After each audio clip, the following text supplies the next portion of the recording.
Hey there, everybody. It's been a long few days. So, for those of you who don't know yet, I got myself a brand new car. It is a beautiful Prius named Moopsie, and she is full of sass and attitude. But she is also the luckiest car I know. So, we're gonna see how long that counters my notoriously bad luck. Meanwhile, Opal is over here trying to convince me to go to bed early, but you need a bedtime story. So, Chapter 15, in which Howl goes to a funeral in disguise. The dog man curled up heavily on Sophie's toes when she went back to her sewing. Perhaps he was hoping that she would manage to lift the spell if he stayed close to her. When a big, red-bearded man burst into the room carrying a box of things and shed his velvet cloak to become Michael, still carrying a box of things, the dogman rose up and wagged his tail. He let Michael pat him and rub his ears, because Michael is a good person.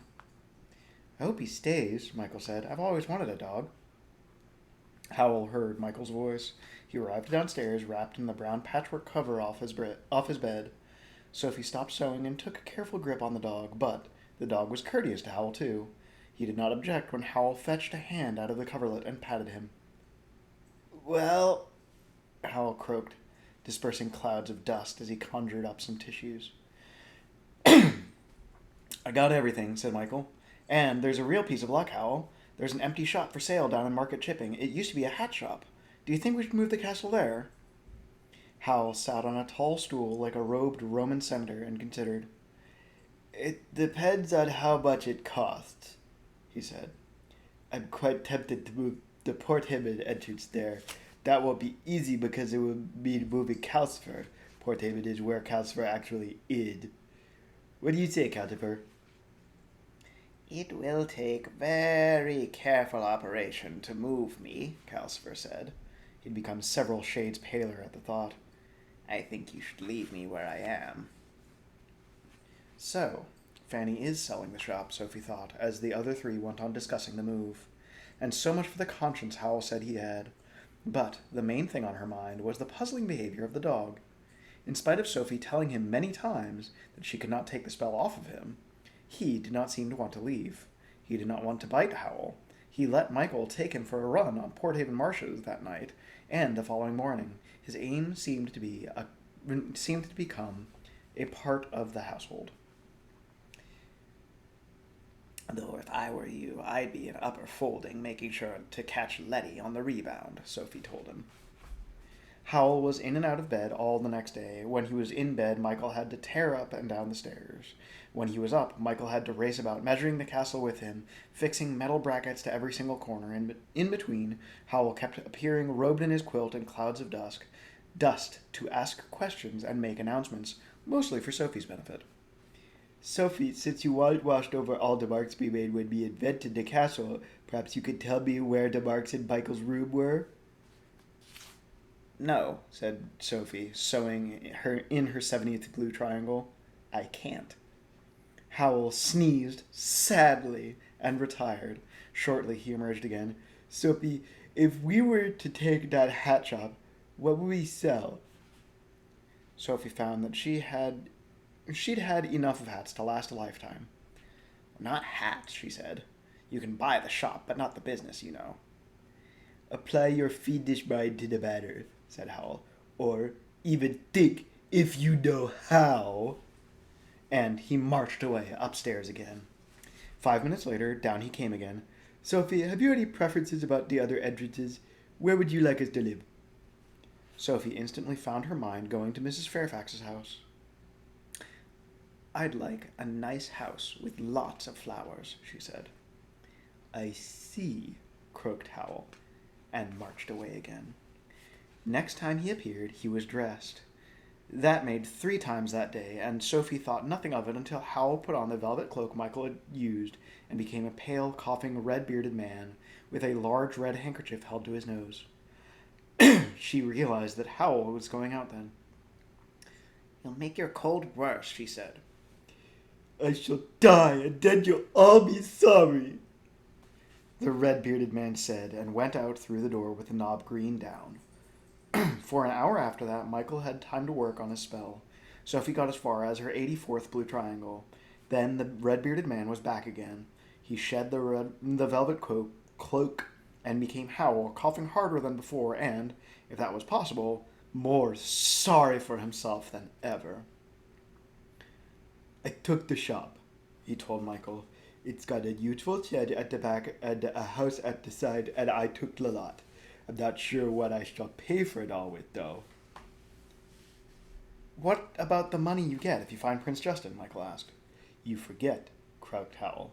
"The whole object of his operation is not to look for Prince Justin. We are going to vanish." And he went coughing upstairs to bed, where he shortly began shaking the beams, sneezing for attention again. Michael had to leave the spell and rush upstairs. Sophie might have gone, except the dog-man got in the way when she tried. This was another part of his odd behavior. He did not like Sophie to do anything for Howl. Sophie felt this was fairly reasonable. She began on her 85th triangle. Michael came cheerfully down and worked on his spell again. He was so happy that he was joining in Calcifer's saucepan song and chatting to the skull just as Sophie did while he worked. "We're going to live in Market Chipping," he told the skull. "I can go and see my Letty every day." Is that why you told Howl about the shop?" Sophie asked, threading her needle. By this time she was on her 89th triangle. "Yes," Michael said happily. "Letty told me about it when we were wondering how we'd ever see one another again. I told her..." He was interrupted by Howl, trailing downstairs with his quilt again. "This is positively my last appearance," Howl croaked. "I forgot to say that Mrs. Pensiman is being buried tomorrow on her estate near Porthaven, and I shall need this suit cleaned." He brought the gray and scarlet suit out from inside his coverlet and dropped it on Sophie's lap. "You are attending to the wrong suit," he told Sophie. "This is the one I like, but I haven't the energy to clean it myself." "You don't need to go to the funeral, do you?" Michael said anxiously. "I wouldn't dream of staying away," said Howl. "Mrs. Pensiman made me the wizard that I am. I have to pay my respects." "But your cold's worse," said Michael. "He's made it worse," said Sophie, "by getting up and chasing around." Howl at once put on his noblest expression. "I'll be all right," he croaked, "as long as I keep out of the sea wind. It's a bitter place, the Pensiman estate. The trees are all bent sideways, and there's no shelter for miles." Sophie knew he was just playing for sympathy, so she snorted. "What about the witch?" Michael asked. Howl coughed piteously. "I shall go in disguise, probably as another corpse," he said, trailing back towards the stairs, with the black lung pop. "Then you need a winding sheet and not this suit," Sophie called after him. Howl trailed away upstairs without answering Sophie, and Sophie did not protest.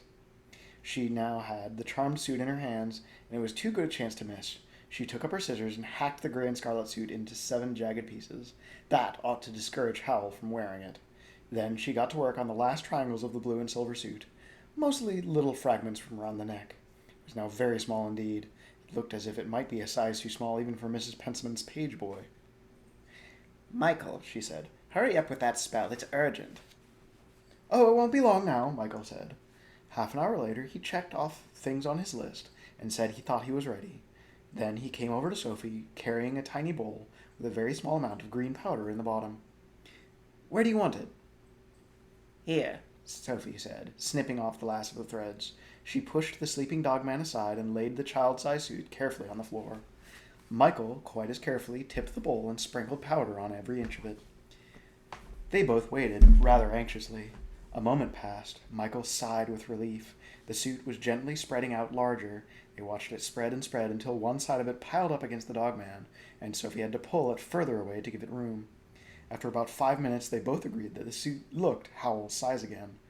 Michael gathered it up and carefully shook off the excess powder into the grate. Calcifer flared and snarled. The dogman jumped in his sleep. "Watch it," said Calcifer. "That was strong." Sophie took the suit and hobbled upstairs on tiptoe with it. Howl was asleep on his gray pillows, with his spiders busily making new webs around him. He looked noble and sad in his sleep.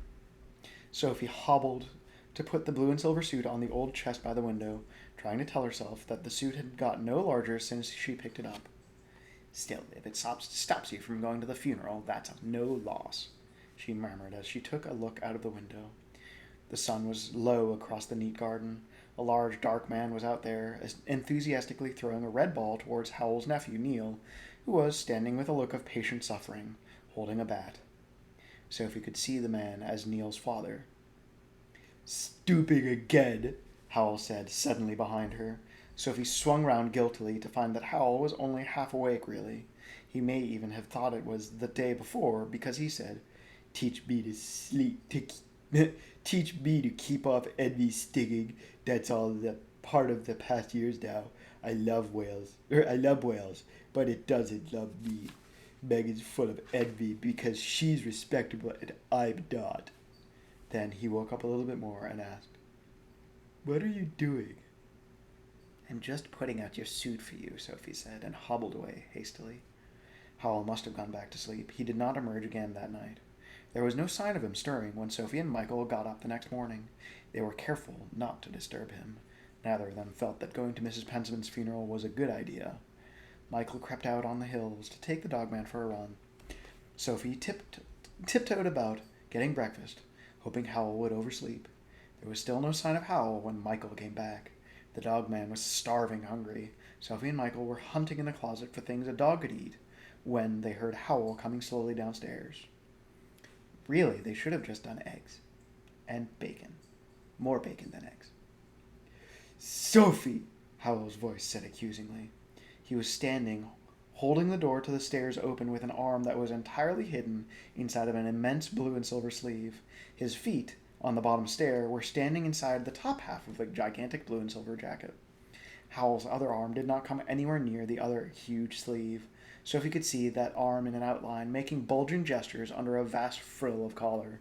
Behind Howl, the stairs were full of blue and silver suit, trailing back all the way to his bedroom. "Oh, dear," said Michael. "Howl, it was my fault. "Your fault? Garbage," said Howl.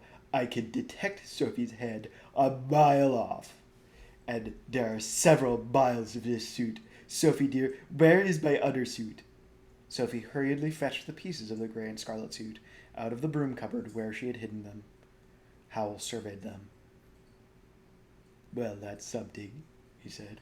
"I'd been expecting it to be too small to see. Give it here, all 7 of it." Sophie held the bundle of gray and scarlet cloth out to him. Howl, with a bit of searching, succeeded in finding his hand inside of the multiple folds of blue and silver sleeve, and, working it through a gap between 2 tremendous stitches, he grabbed the bundle off of her. "I am now," he said, "going to get ready for this funeral.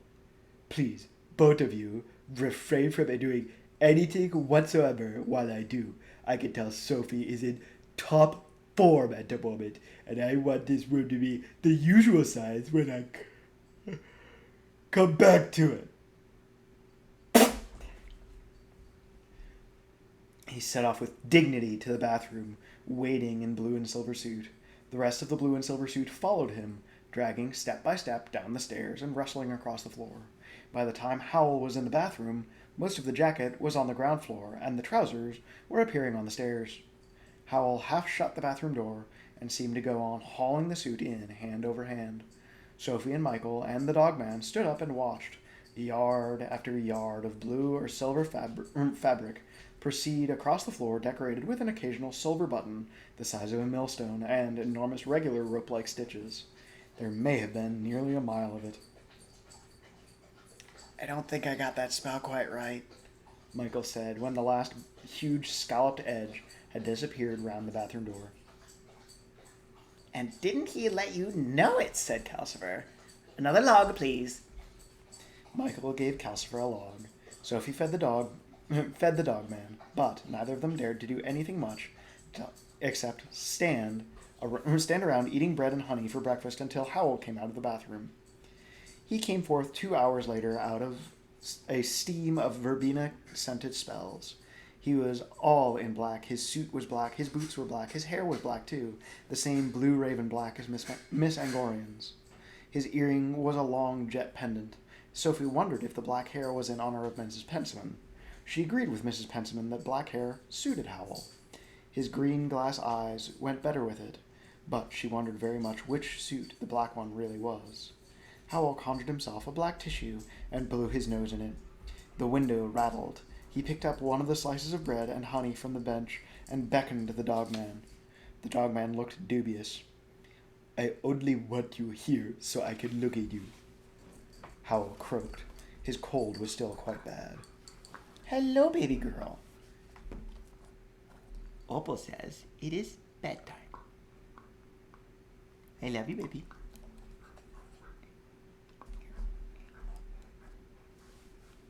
I love you. Hey, where's your head? Hey, I was gonna kiss you. I love you. You're a good girl. I can show you the pupper. She is a good girl. She is a good girl. She is also not a night owl. Ugh. His cold was still bad. "Come here, Pooch." As the Howl crawled reluctantly into the middle of the room, Howl added, "You won't find my other suit in the bathroom, Mrs. Stoop. You're not getting your hands on any of my clothes again." Sophie stopped tiptoeing towards the bathroom and watched Howl walk round the dogman, eating bread and honey and blowing his nose by turns. "What do you think of this as a disguise?" he said. He flicked the black tissue at Calcifer and started to fall forward onto his hands and knees. Almost as he started to move, he was gone. By the time he touched the floor, he was a curly red setter, just like the dogman. Okay, yes, you can chew your bone, and I will eat it for a little bit longer. I kissed her too hard and now I have dog hair. The dogman was completely taken by surprise, and his instincts got the better of him. His hackles came up, his ears lowered, and he growled. Howl played up, or else felt the same. The two identical dogs walked round one another, glaring, growling, bristling, and getting ready to fight. Sophie caught the tail of the one that she had thought was the dogman. Michael grabbed for the one he thought was Howl. Howl rather hastily turned himself back. Sophie found a tall black person standing up in front of her and let go of the back of Howl's jacket. The dogman sat down on Michael's feet, staring tragically. Yeah, 100% that's what she does. "Good," said Howl. "If I can deceive another dog, I can fool everyone else. No one at the funeral is going to notice a stray dog lifting its leg against the gravestones." He went to the door and turned the knob, blew down. "Wait a moment," said Sophie. "If you're going to the funeral as a red setter, why take all the trouble of getting yourself up all in black?" Howl lifted his chin and looked noble. "Respect to Mrs. Pensiman," he said, opening the door. "She liked one to think of all of the details." He went out into the streets of Port Haven. Chapter 16, in which there is a great deal of witchcraft. Several hours passed. The dogman was hungry again. Michael and Sophie decided to have lunch too. Sophie approached Calcifer with the frying pan. Why can't you have bread and cheese for once? Calcifer grumbled. Or, better yet, why not make grilled cheese sandwiches? All the same, he bent his head. Sophie was just putting the pan on top of the curly green flames when Howl's voice rang out hoarsely from nowhere. "Brace yourself, Calcifer. She's found me." Calcifer sprang upright. The frying pan fell across Sophie's knees. You'll have to wait, Calcifer roared, flaming blindingly up the chimney. Almost at once, he blurred into a dozen or so burning blue faces, as if he was being shaken violently about and burned with a loud, throaty whirring. "That must mean they're fighting," Michael whispered. Sophie sucked a lightly burned finger and picked slices of bacon off her skirt with the other hand, staring at Calcifer. He was whipping from side to side of the fireplace. His blurred faces pulsed from deep blue to sky blue and then almost to white. One moment he had multiple orange eyes, the next rows of starry silver ones. She'd never imagined anything like it. Something swept overhead with a blast and a boom which shook everything in the room. A second something followed with a long, shrill roar. Calcifer pulsed nearly blue-black, and Sophie's skin fizzed with the backblast from the magic. Michael scrambled for the window. "They're quite near!" Sophie hobbled to the window, too. The storm of magic seemed to have affected half of the things in the room. The skull was yattering its jaw so hard that it was traveling round in circles. Packets were jumping. Powder was seething in jars. A book dropped heavily out of the shelves and lay open on the floor, fanning its pages back and forth. At one end of the room, scented steam boiled out of the bathroom. At the other, Howl's guitar made out-of-tune twangings, and Calcifer whipped about harder than ever. Michael put the skull in the sink to stop it from yattering itself onto the floor, while he opened the window and craned out. Whatever was happening was maddeningly just out of sight. People in the houses opposite were at doors and windows, pointing to something more or less overhead. Sophie and Michael ran to the broom cupboard, where they seized a velvet cloak each and flung them on. Sophie got the one that turned its wearer into a red-bearded man. Now she knew why Calcifer had laughed at her in the other one. Michael was a horse. But there was no time to laugh just then. Sophie dragged the door open and sped into the street, followed by the dogman, who seemed surprisingly calm about the whole thing. Michael trotted out after her with a clatter of non-existent hooves, leaving Calcifer whipping from blue to white behind them. The street was full of people looking upward. No one had time to notice things like horses coming out of houses. Sophie and Michael looked too, and from a huge cloud boiling and twisting just above the chimney tops, found a huge cloud boiling and twisting just above the chimney tops. It was black and rotating in on itself violently. White flashes that were not quite like light stabbed through the murk of it, but almost as soon as Michael and Sophie arrived, the clot of magic took the shape of a misty bundle of fighting snakes. Then it tore into two with a noise like an enormous catfight. One part sped yowling across the roofs and out to sea, and the second went screaming after it. Some people retreated indoors then. Sophie and Michael joined the rush of braver people down the sloping lanes to the dockside. There, everyone seemed to think that the best view was to be had along the curve of the harbor wall. Sophie hobbled to get out along it too, but there was no need to go beyond the shelter of the harbormaster's hut. Two clouds were hanging in the air, some way out to sea, and on the other side of the harbor wall, the only two clouds in the calm blue sky. It was quite easy to see them. It was equally easy to see the dark patch of storm raging on the sea between the clouds, flinging up great white-topped waves. There was an unfortunate ship caught in that storm. Its masts were beating back and forth. They could see spouts of water hitting it on all sides. The crew were desperately trying to take in the sails, but one at least had torn to flying gray rags. "Can't they have a care for that ship?" someone said indignantly. Then the wind and the waves from the storm hit the harbor wall. White water lashed over, and the brave persons out on the wall came crowding hurriedly back to the quayside, where the moored ships were heaving and grinding at their moorings. Among all of this was a great deal of screaming and high singing voices. Sophie put her face out into the wind beyond the hut, where the screaming came from, and discovered that the raging magic had disturbed more than the sea and that wretched ship. A number of wet, slithery-looking ladies with flying green-brown hair were dragging themselves up onto the harbor wall, screaming and holding long, wet arms out to more screaming ladies tossing in the waves. Every one of them had a fishtail instead of legs. "Oh, confound it," said Sophie. "The mermaids from the curse!" That meant only two more impossible things to come true now. She looked up at the two clouds. Howl was kneeling on the left-hand one, much larger and nearer than she would have expected. He was still dressed in black. Typically enough, he was staring over his shoulder at the frantic mermaids. He was not looking at them as if he remembered that they were part of the curse at all. "Keep your mind on the witch," the horse beside Sophie yelled.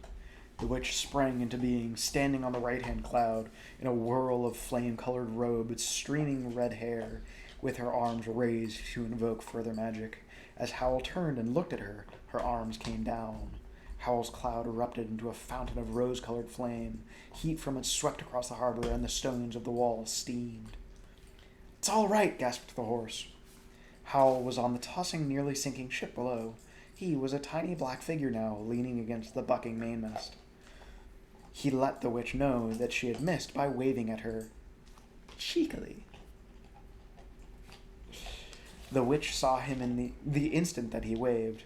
Cloud, witch, and all at once became savagely swooping red bird diving at the ship. The ship vanished. The mermaid sang a doleful scream. There was nothing but sulkily tossing water where the ship had been. But the diving bird was going too fast to stop. It plunged into the sea with a huge splash. Everyone on the quayside cheered. "I knew that wasn't a real ship, really," someone behind Sophie said. "Yeah, it must have been an illusion," the horse said wisely. "It was much too small." As proof that the ship had been much nearer than it looked, the waves from the splash reached the harbor wall before Michael had stopped speaking. A 20-foot green hill of water rode smoothly sideways across it, sweeping the screaming mermaids into the harbor, rolling every moored ship violently sideways, and thudding in swirls round the harbormaster's hut. An arm came out of the side of the horse, and hauled Sophie back towards the quay. Sophie gasped and stumbled in the knee-high gray water. The dogman bounded beside them, soaked to the ears. They had just reached the quay, and the boats in the harbor had all just rolled upright, when a second mountain of water rolled over the harbor wall. Out of its smooth side burst a monster. It was a long, black, clawed thing, half cat, half sea lion, and came racing down the wall towards the quay. Another burst out of the wave as it smashed into the harbor, long and low too, but scalier, and came racing after the first monster. Everyone realized that the fight was not over yet, and splashed backward hurriedly against the sheds and houses of the quayside. Sophie fell over a rope and then a doorstep. The arm came out of the horse and dragged her upright as the two monsters streaked past in a scatter of salt water. Another wave swirled over the harbor wall, and two more monsters burst out of that. They were identical to the first, except the scaly one was closer than the cat-like one.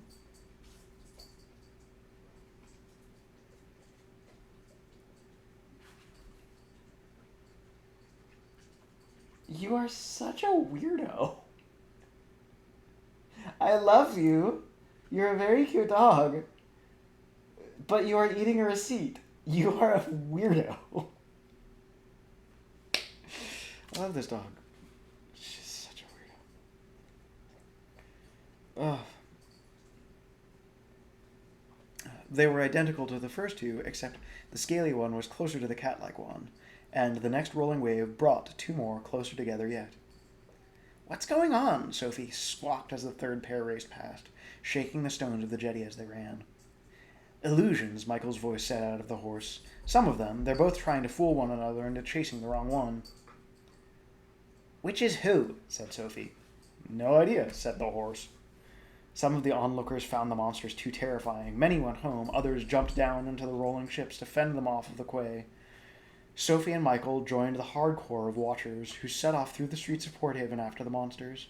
First they followed a river of seawater, then a huge wet paw prints, and finally white gouges and scratches where the claws of the creatures had dug into the stones of the street. These led everyone out at the back of the town to the marshes where Sophie and Michael had chased the shooting star. By this time, all 6 creatures were bounding black dots, vanishing into the flat distance. The crowd spread out in a ragged line on the bank, staring, hoping for more, and afraid of what they might see. After a while, no one could see anything but empty marsh, and nothing happened. Quite a few people were turning away to leave, when, of course, everyone else shouted, "Look!" A ball of pale fire rolled lazily up in the distance. It must have been enormous. The bang that went with it only reached the watchers when the fireball had become a spreading tower of smoke. The line of people all winced at the blunt thunder of it. They watched the smoke spread until it became part of the mist of the marshes. They went on watching after that. But there was simply peace and silence. The wind rattled the marsh weeds, and the birds began to dare to cry again. "I reckon they must have done for one another," people said. The crowd gradually split into separate figures, hurrying away to jobs that they had left half done. Sophie and Michael waited until the very last, when it was clear that it was indeed all over. Then they turned slowly back into Port Haven. Neither of them felt like speaking. Only the dog man seemed happy. He sauntered beside them, so friskily that Sophie was sure that he thought Howl was done for. He was so pleased with life that when he turned into the street where Howl's house was, and there happened to be a stray cat crossing the road, the dogman uttered a joyful bark and galloped after it. He chased at it with a dash and a skitter straight to the castle doorstep, where it turned and glared.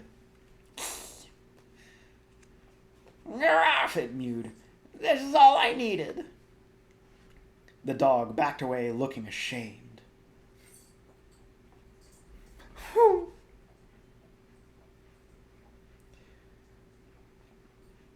Michael clattered up to the door. "Howl!" he shouted. The cat shrank to kitten size and looked very sorry for itself. "You both look ridiculous," it said. "Open the door. I'm exhausted." Sophie opened the door, and the cat crawled inside. The cat crawled to the hearth, where Calcifer was down to the merest blue flicker, and, with an effort, got up on its front paws, up into the chair seat. There it grew rather slowly into Howl, bent double. "Did you kill the witch?" Michael asked eagerly, taking off his cloak and becoming himself too.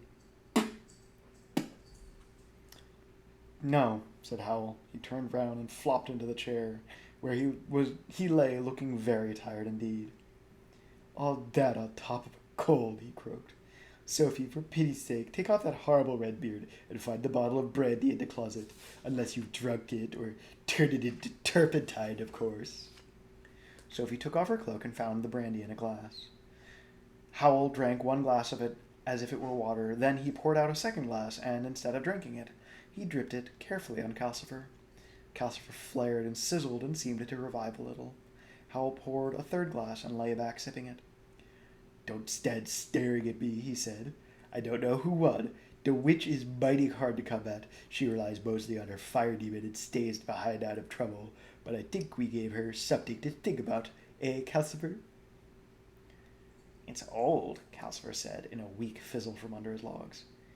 "I'm stronger, but it knows things I never thought of. She's had it 100 years, and it half killed me." He fizzled a bit, then climbed further out of his logs to grumble. "You might have warned me." "I did, you old fraud," Howl said wearily. "You know everything I know." Howl lay, sipping brandy, while Michael found bread and sausage for them to eat.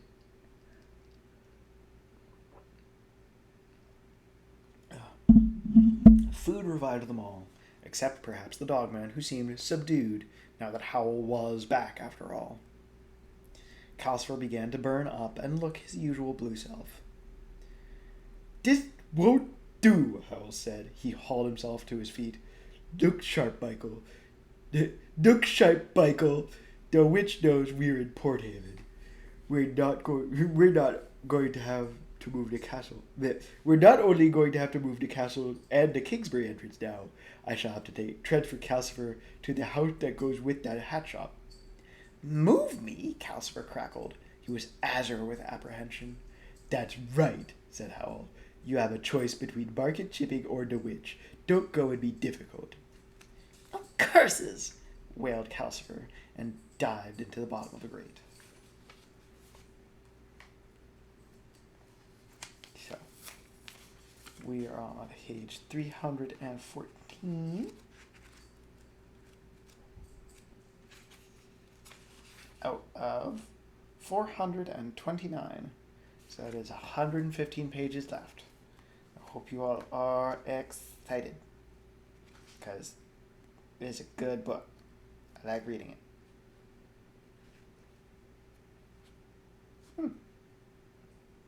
So, yep, last 5 chapters. All right. We made pretty good time on this. You're a very good reader. So, anyway, it is now 2 minutes after bedtime, and Opal is going to be sad at me if I don't immediately get to bed. So,